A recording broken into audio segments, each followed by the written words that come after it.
তো বন্ধুরা, কেমন আছো তোমরা সবাই? আশা করছি সবাই ভালো আছো।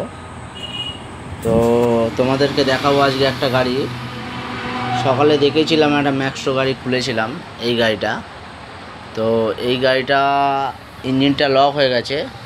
এই যে ইঞ্জিন রাখা আছে, তো ইঞ্জিনটা লক হয়ে যাওয়ার কারণে, মোবিল না থাকার কারণে ইঞ্জিনটা লক হয়ে গেছিলো। তো পিস্টনটা দেখাবো তোমাদেরকে। এই সাইডটা দেখো এরকম আছে, এই সাইডটা দেখো মোবিল না থাকার কারণে ধরে নিয়েছিল। তো এই পিস্টনটা বিগিনের সঙ্গে আটকে গেছিলো, দেখতে পাচ্ছ বিগিনটা। তো লেদে নিয়ে গেছিলাম, গরম দিয়ে খুলে বার করতে হয়েছে। তো এটা আমি বার করেছি, বার করিয়ে এই যে নতুন পিস্টন বোরিং করে এনেছি। ভাল পিস্টন, এই যে উষা কোম্পানির পিস্টন দেবে সবসময়। উষা কোম্পানির পিস্টন সব থেকে ভালো হয়। তো আমি এনেছি, এই যে ভাল পলসিল, এই যে ভাল পালিশ করে রাখা আছে। তো এগুলো আমি সব এখন ফিট করব। দেখতে পাচ্ছ ইঞ্জিনটা পুরো খোলা আছে। তো দেখাবো তোমাদেরকে স্টার্ট করে।